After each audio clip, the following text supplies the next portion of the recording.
Welcome back. We hear it nearly every day in the news, people in marginalized populations being treated differently.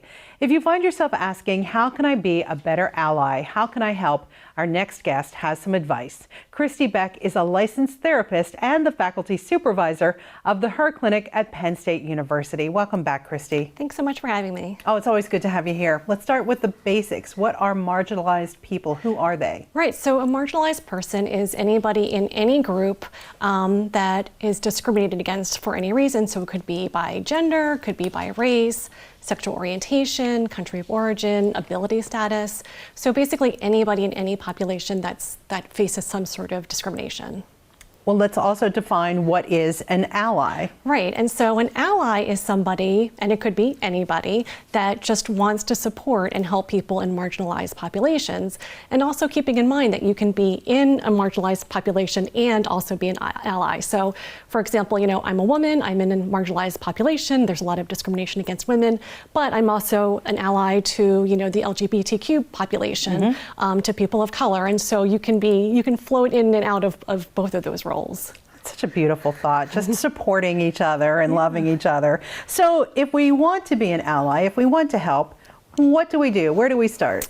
So the first thing to do is just educate yourself, right? And so invest in that education and doing your own research. And so sometimes, when we get to this point and we're like, okay, wow, this is something that's going on with this population or these people, I want to know more. So we don't want to burden people that are already marginalized. We don't want to say like, okay, teach me everything you know. Do the work, do the research, read the books, listen to the podcast. So just investing in the research is going to be the first thing. Almost as important as what we should do is what we shouldn't do. Right. And so what we really want to be mindful of is we want to listen to people and we want to hear their experiences, and we don't want to invalidate or dismiss anybody's lived experiences. I think sometimes we get caught in this, well, I don't see it, so it must not be happening. And so just because you're not seeing it doesn't mean it's not happening to other people. And so when people are telling you that, hey, this is something that's happening to me, this is something I experience on a regular basis, we want to listen, we want to validate those experiences. So how important is it to a person's mental health to have an ally? I can't stress the importance of how important it is. It is, knowing that there is support out there, knowing that there's people that you can turn to, that you can trust, that are there, that kind of, that have your back, can mean a world of difference to people that are going through, situations where they're being discriminated against. When it comes to marginalized people, allies, obviously, from this conversation, are very, very important. How do you find an ally? Yeah, that's a good question. So I think just talking to your circle and, and seeing like who's listening to me when I'm telling somebody an experience of something that I'm going through, who's responding in a really positive way, who's checking in on me when things are going wrong, with something that's going on.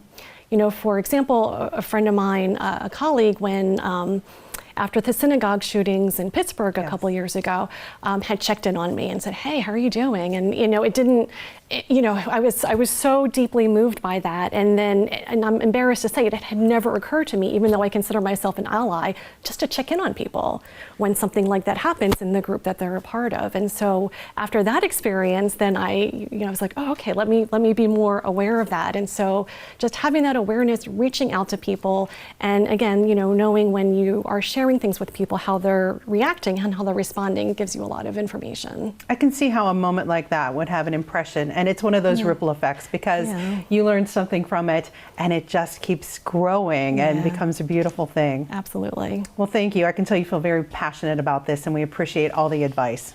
Thanks. As always, it's a pleasure, Christy. That's all the time we have for today. Next week on Your Health Matters, we're heading into the kitchen to make coconut porridge with Christina Bankus from Christina in the Kitchen. Plus, nearly 1.5 million high school students nationwide experience physical abuse from a dating partner. We'll share some of the red flags. And remember, Around the Alleghenies, the series continues tomorrow with Money Talks, hosted by Christine Strugala. Have a great week.